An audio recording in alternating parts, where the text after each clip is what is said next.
20 million years ago, the ancestor of every bear on Earth was the size of a fox terrier. Today, one of its descendants weighs 2,500 pounds and hunts seals on Arctic ice. Another one sits in a bamboo forest, gripping stalks with a fake thumb that used to be a wrist bone. A third one weighs less than your average adult human and climbs trees in Borneo. 8 species, all from the same tiny animal. And the wildest part? One of them pulled off the fastest transformation of any large mammal we know of. The animal in question was Ursavus, and it lived during the Miocene epoch across what is now Europe and Asia. Fossils show a creature barely larger than a house cat, with a generalized body plan that gave no hint of what was coming. It ate insects, fruit, small vertebrates. Nothing about it screamed apex predator. Nothing about it suggested that its descendants would one day dominate 6 continents and occupy every biome from tropical rainforest to frozen sea ice. Ursavus was closer in size and lifestyle to a raccoon than to anything you would call a bear. It probably scurried through underbrush and climbed low branches to reach fruit. If you had seen one in the wild, you would not have given it a second glance. From Ursavus, the family Ursidae branched into 8 living species: brown bears, polar bears, American black bears, Asian black bears, sun bears, sloth bears, spectacled bears, and giant pandas. Each one took the same basic blueprint and rebuilt it for a completely different life. Same ancestor, 8 wildly different answers to the question of how to be a bear. Start with the polar bear, because its story is the one that bends the timeline. According to a 2014 study published in Cell by Liu and colleagues, the polar bear lineage split from brown bears somewhere between 343,000 and 479,000 years ago. In evolutionary terms, that is yesterday, brown bears and polar bears diverged so recently that they can still interbreed and produce fertile offspring. Grizzly polar hybrids have been documented in the wild in northern Canada, and their numbers appear to be increasing as Arctic ice retreats and the 2 species share more territory. But despite that short separation, polar bears look and function like a completely different animal. They are white instead of brown. They swim for days across open ocean. They hunt ringed seals on sea ice using a method that requires patience, stealth, and a body built to survive months of sub-zero cold with almost no plant food. Their diet is almost entirely fat and protein. According to that same Cell study, the polar bear genome shows some of the strongest signatures of natural selection ever documented in a large mammal.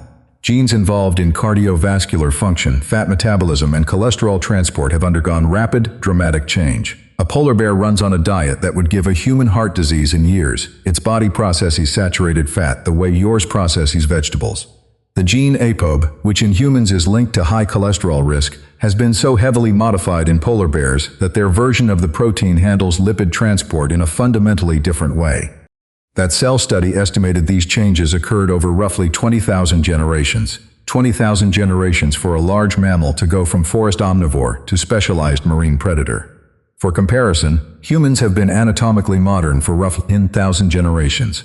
The polar bear's metabolic overhaul happened in twice that span, and it involved changes to fundamental cardiovascular biology, not just fur color. The speed of that rewrite is part of why geneticists keep returning to polar bears as a case study in rapid adaptation.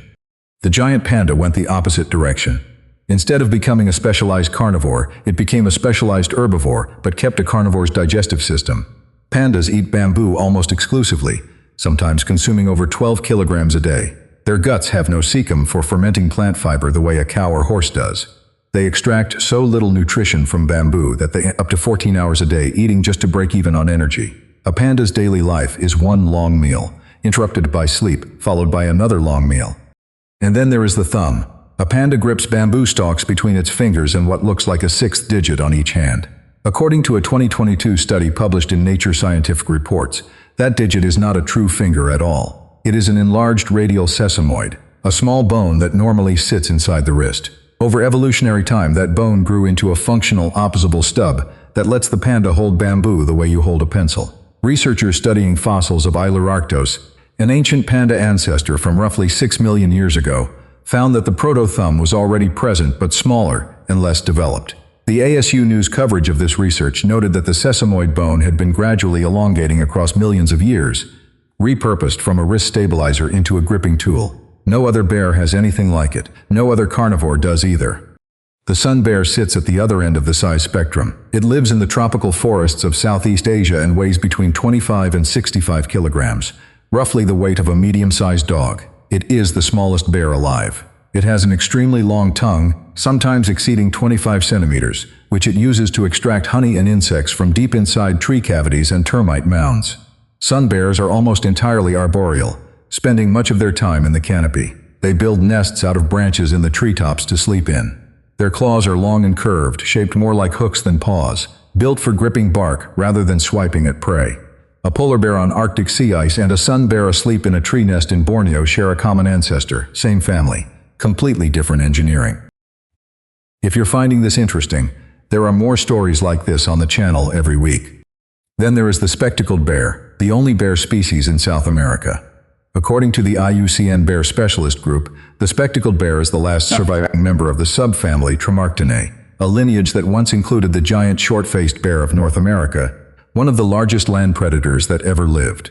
The short-faced bear stood nearly 2 meters tall at the shoulder and may have weighed over 1,000 kilograms. It had long legs built for chasing prey across open grassland, more like a wolf's proportions than a bear's.